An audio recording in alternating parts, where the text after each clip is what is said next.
Hi guys, welcome to the session on Amazon Pay integration.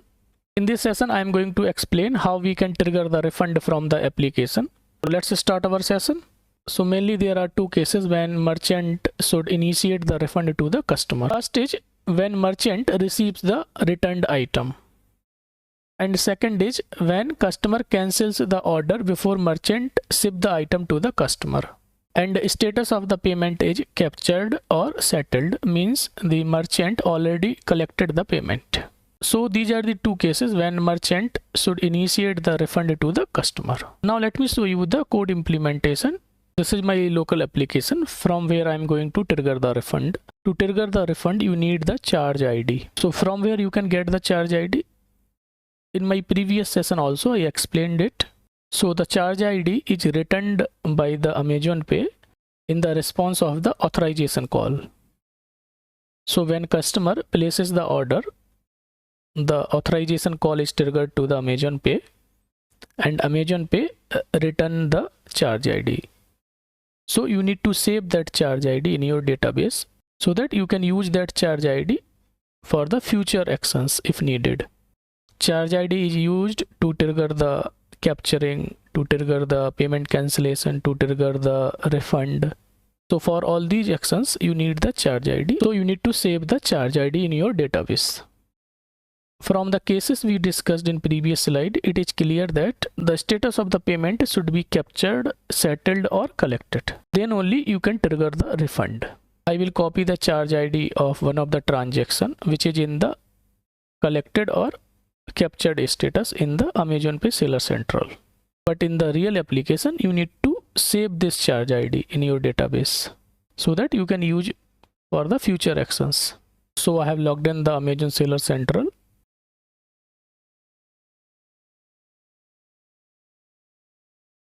So here you can see my previous transactions are present. So we will take that transaction which is in the captured status.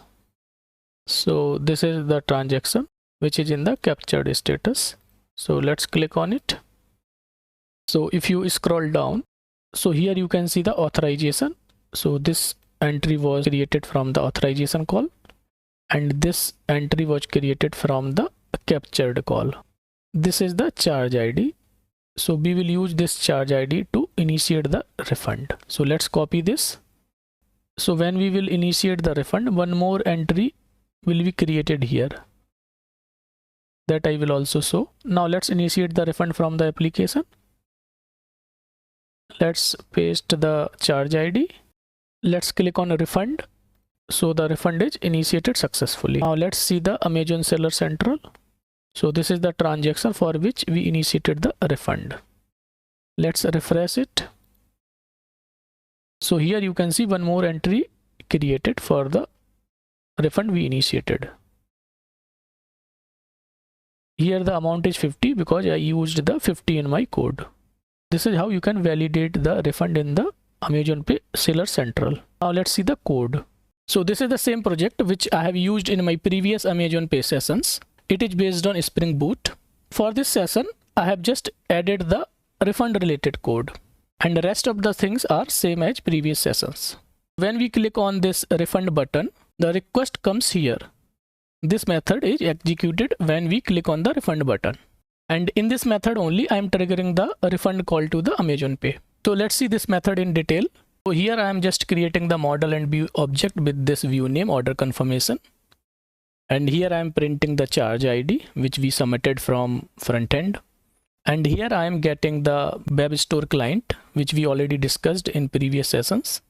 Using this web store client, we will call the refund API of Amazon Pay. Here I have created one variable to store the response of the Amazon Pay. Here I am creating the JSON object for the payload request. Here I am creating one more object for the refund amount. Then in this refund amount, I am setting the amount and the currency code. So here you can see I am setting the 50.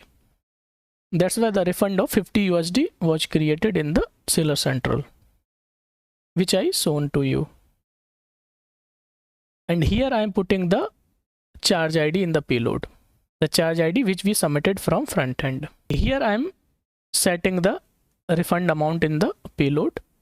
Here I have created one map object and in this object I'm setting this key normally used for the retry,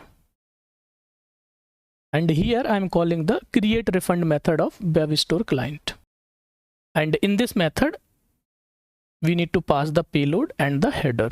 So this is the method provided by Bevistore client, and this Bevistore client is the part of the Amazon Pay SDK. Here we are storing the response. Once we get the response of the Amazon Pay, we check if refund call is successful or not. So here I have put the check. If its success is true and the status is 201, then we consider that refund call is successful. Once the refund call is successful, you can execute your business logic as per your requirement. I have just redirected a user to the confirmation page, but as per your requirement, you can execute any logic. The entry for the refund I already shown in the Amazon Seller Central. So this is how we trigger the refund in Amazon Pay. Here I have highlighted few important points related to Amazon Pay refund. First is Amazon Pay supports the RCL refund feature. Means only some part of the order amount is refunded to the customer. So suppose customer placed an order with 2 items and customer wants to return 1 item. So in that case, merchant can initiate the refund only for 1 item. There is no restriction from the Amazon Pay side that refund can only be initiated for full order amount. Second is multiple refund can be initiated on a single char or the capture. Next point is related to overcompensation amount. This feature is used when merchant wants to overcompensate the customer. Amazon Pay has set up the overcompensation limit. So the refund amount can be either 15% or $75, whichever is less above the captured amount. The last point is refund always starts with the pending state, and from pending state it moves to the completed or the declined state, depends on the status of the operation. Means if refund is successfully completed, then it is moved from pending to completed. If refund is declined, then it is moved from pending state to declined state. Status change from pending to completed or declined state is communicated to merchant asynchronously.